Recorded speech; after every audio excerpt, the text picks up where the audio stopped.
Hello tubers, this is video number 11 I believe on the Ford 2N engine rebuild. As you can see, I'm actually making progress. Finally got the all the parts back from the machine shop. My last video is real quick. I just showed you some of the things that were done.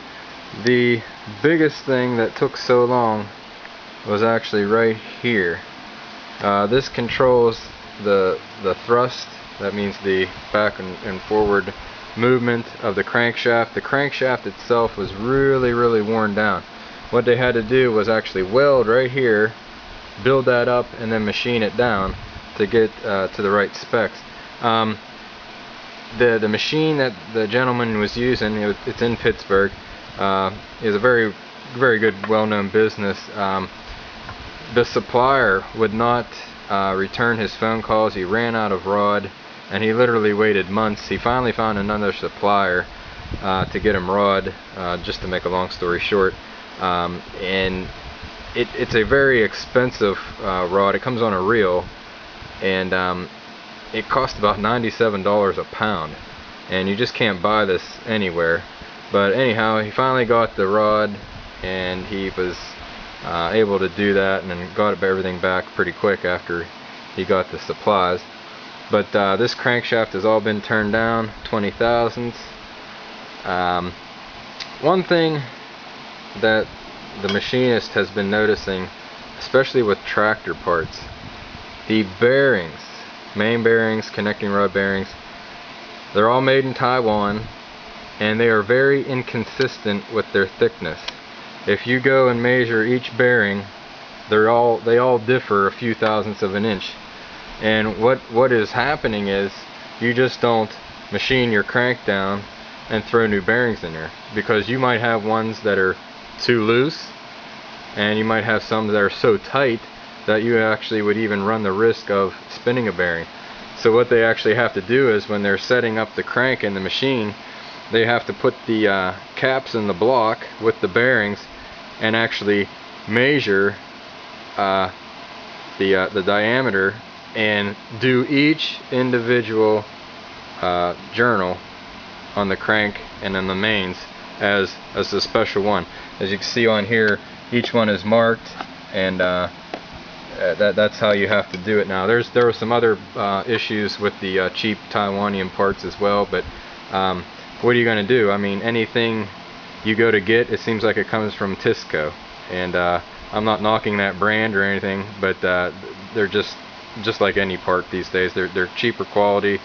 The craftsmanship is terrible, so you have to go the extra mile. What I'm doing right now is I'm just trying to get this. I got my camshaft in right there, and one of the things that you have to watch for is this cover plate. This is where your distributor will hook to. This is a front mount distributor.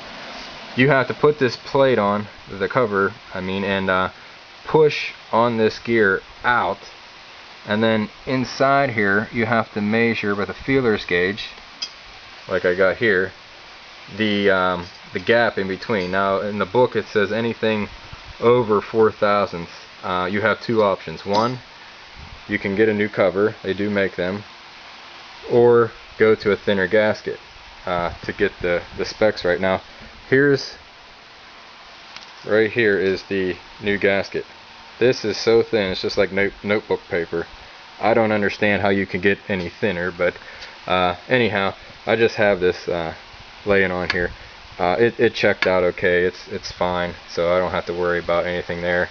As you can see, I don't know if the lighting's right, I did paint the block gray. I like to mask everything off. I don't like to paint just over anything. Even the bolts I put tape over, so you get nice and clean threads. Another thing I always like to do is, here's new freeze plugs that were put in. What I like to do is, before I paint, I lay the block on the side and I put JB Weld over them and let it get nice and hard, and then I paint over it. The reason why I do that is sometimes when you go to put the antifreeze in, they'll seep a little while, and then they kind of corrode, and then they'll stop leaking. But if you're doing a show tractor especially, you don't want that to ooze down over your brand new paint job. I mean, this tractor is not going to be a show tractor yet, but I mean, why not? I just got used to doing it, so that's what I've been doing. So that's what I'm doing right now, getting this all figured out. Here are the main caps that are going to go on. The front main cap, this is a little bit different than most engines, is actually your oil pump as well. And this is a part. What you get right here is your little snorkel tube or your pickup tube. It bolts down there like so, and this is what goes down to the bottom of your oil pan. It sucks up the oil.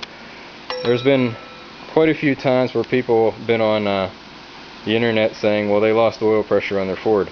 And a lot of times it has nothing to do with the pump itself. It actually, a lot of times, will separate right here. This tube will pop off, fall down to the bottom of the oil pan, and you lose all your pressure. So a lot of times that's all it's not really an easy fix. You got to tear the whole pan off, but there might not be anything wrong with the actual pump itself. This pump has been completely rebuilt. I don't have the little gears in there as of yet, but this is all new bushing that was put in there, brand new gear, shaft, and we're ready for business here. So hopefully I'm going to install some main caps here real soon. And remember always to use your assembly lube. Very important. It takes a while to build up some oil pressure. So there you go. Next time I'll show you my progress, and we'll just keep plugging away. I just realized last night that my next YouTube video will be my number 50, my 50th one. Doesn't seem like it, but it has come, and I don't know, I feel like I should do something special, but I probably won't. So until next time, I'll probably give you a good lesson on putting in the pistons, and talking a little bit about problems that with the pistons that had to be addressed and fixed. So until next time, YouTube, have a good week, have a good weekend, and we'll talk to you later.